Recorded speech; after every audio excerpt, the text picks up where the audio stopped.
Hello, I'm Johnny Cash. Johnny told me I'm my happiest when I'm performing. But sometimes Cash gets into trouble. We're all young and wild and crazy. How crazy were you? All as crazy as you can get. Success, all the partying, all the money, all the fame, all that. Something is not going to last. And you begin to realize there's got to be something more. There's no lonelier place on earth for a man to be than separated from God. Well, for over 40 years, country music singer Johnny Cash traveled across the U.S., solidifying his legacy as one of the greatest American artists of all time. But like we were just hearing, the highs of fame and fortune came with a dark side. And now for 2 more days in theaters, fans across the country can see the documentary, Johnny Cash, The Redemption of an American Icon. The film gives an inside look at how the late man in black found the light. Joining us now to talk about the documentary, please welcome John Carter Cash and the son of John and June Carter Cash. Thank you so much for joining us. What do you hope people come away with if they see your film? Well, my father was non-judgmental. He was loving. He also had a life that was founded on faith and that from the very young age, gospel music for one thing. But my father was a kind man, and so I hope that people go with an open mind. There's a lot of wonderful documentaries out there, and there's a lot of truth out there. But I feel like that most people who think that they know Johnny Cash will go and watch this film and walk away feeling as if they've learned something about him they had no idea. It's a very, very powerful, touching, and moving. My father was always kind, and he was open-minded, and everyone that knew him would have considered him to be a good friend. Yeah, and you go from hearing about how he was a tough guy when he was younger, because that really played into his image, which helped him kind of as a performer. But then you hear that on a personal level, he was a good guy, but did have troubles. I lived in Nashville, and I can tell you, as you know, that he's not only a legend, he's an idol. He's looked up to and revered by so many people there. What do you think people will find out? Give us one example of what you're hoping people understand that they may not. Well, I think it's my father's underlying value systems, and I think it's the source of his redemption. He went through a really dark period in the late 1960s, and he crawled into a cave sort of to give up his life. He made a promise to God while he was in that cave, and he came out, and when he did, he turned his life around. A lot of people believe that to be happily ever after. It's not so. He had a lot of struggles after that, most certainly. But I feel like that one thing people will definitely learn is a lot about his relationship with Billy Graham. A lot about, the fact that he always put people first.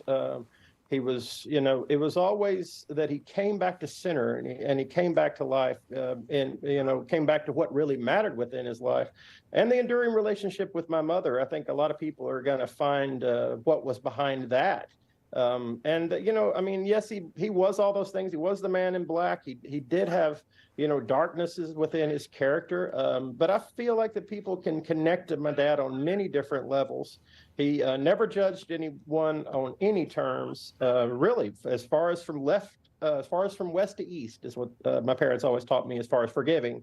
Also, and he was more of a Saint Peter than he was a Saint Paul.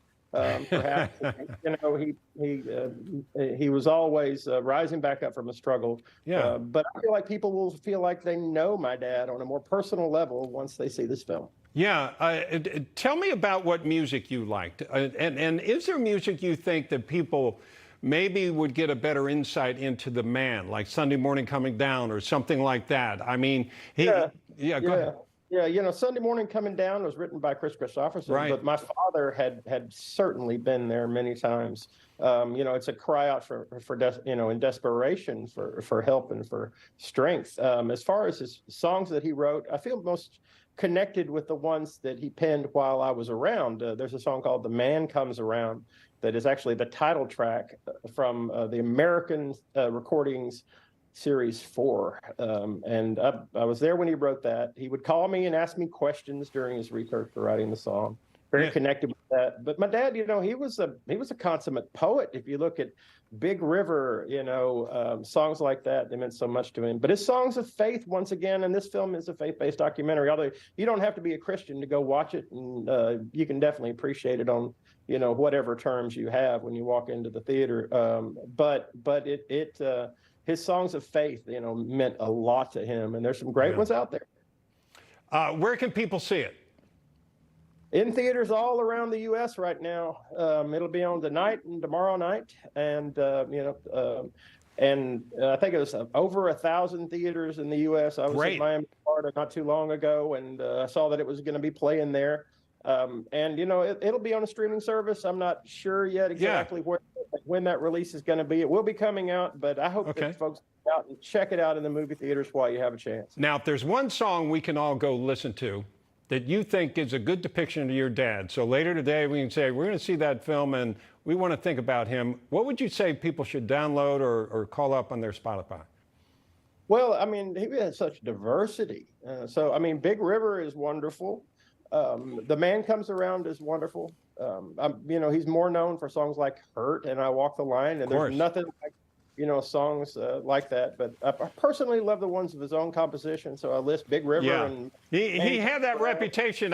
What is it? I shot a man in Reno just to watch him die. Just to watch him die, yeah. Then he sang him a hymn, you know. Exactly. John Carter Cash, thank you so much, sir. Good talking to you. Good talking to you.